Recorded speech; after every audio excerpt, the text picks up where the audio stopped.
Chandra is really like the daytime's Dr. Phil. Life coach and author Chandra Alexander. The phone lines are lighting up. Today's topic, commitment, Chemistry, depression, and sadness. Here's Chandra. Now listen, before we get started, if you want something more in your relationship than what you have, that's why Chandra is here, and she's going to tell us what we can do to deepen our relationships. And to have an open, loving relationship takes a little bit of work, does it not? I think so. All right. You say to have that open relationship, you've got to be open and loving, which kind of sounds obvious, but it's not. Well, it seems like it's obvious, but how often do you hear people say, I want to have an open, loving relationship, I want to be intimate, I want this, I want that. I have people say this to me all the time, and I turn around and I say, I understand that you want that. You have to ask yourself, are you that?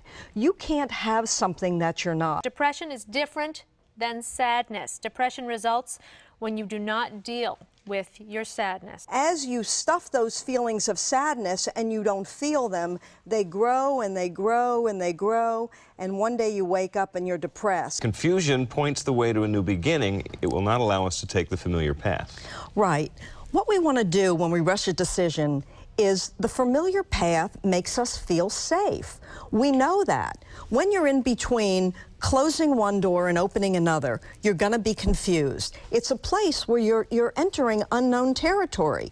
When you rush a decision, it's because you feel insecure, you feel scared, and you just want to do something rather than do nothing at all. It is not the best path just simply not. Sometimes it's better to sit back and let things shake out before you make any kind of decision. Exactly, it is. We are taught that sadness is bad, so we end up being ashamed and stuffing our feelings away. Well, I think this is some of the stuff you and I talked about. As a child, you know, our parents think that they're doing us a favor by saying, hey, snap out of it. You know, there's no reason to be sad. There is a very, very fine line between having a positive attitude in life and not feeling your feelings, okay? It's okay to say to somebody, you know what, if you're sad, cry it out, let's talk about it. That doesn't mean that you embrace a negative way of living in the world. But what happens is that we think that there's something wrong with us because we're sad. And then we become ashamed, and then we hide those feelings. And this has a layering sort of effect where all of a sudden then we don't deal with anything, and then we wake up one day and we are depressed. Trust builds slowly. When you say you're going to do something, you need to do it. If you set yourself up and you say you're going to do something and you don't do it, what do you expect? Well, to me, for me personally, that's the key issue. I mean, how do you open up to someone? Over a period of time, you begin to trust them, you begin to feel safe. So to me, it's not necessarily that you do what the other person wants you to do, but it's that you do what you say you're going to do, that someone can count on you. You understand, it's so important, and that's what builds trust over time. Life is a mixture of both happy and sad. This is normal and this is natural. Right.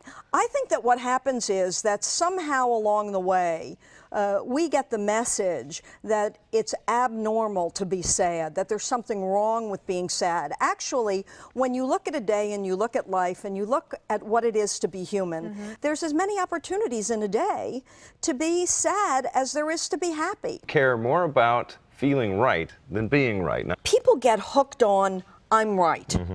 And how many times have you had an argument with Nancy?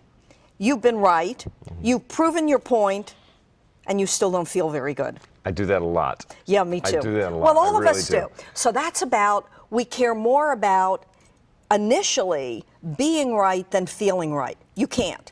You have to care more about feeling right than being right. So what if you're right? So what? You can win the battle and lose the war. You have to say how you feel and address that with your partner, even when you are scared. Well, it's scary. You know, the things that, you see, what happens is that when you're open, you kind of enter unknown territory. You don't really know what's going to happen. And when you're open to love, there's that little person inside you that knows that you're open to all of it. You're open to the good stuff and you're open to the bad stuff. So that openness is the only way that love can come into your life. But when you're open, you know that other things come up as well. Open means that stuff inside begins to come up as well as stuff coming toward you. And when that stuff inside begins to come up and it's your stuff, it's scary. And the first thing you want to do is you just want to tear, but you just want to get out of there. Sure. You have to force yourself and you have to say, you know what, if I really want to be close with someone, I have to let someone see who I really am. And that's not very easy sometimes. The natural ebb and flow of relationships, these things are normal. In fact, they're healthy. Things are just naturally going to go like this. You know, your life, like the stock market, like, you know, of course. All the things that go up and down. That's just the natural ebb and flow of life.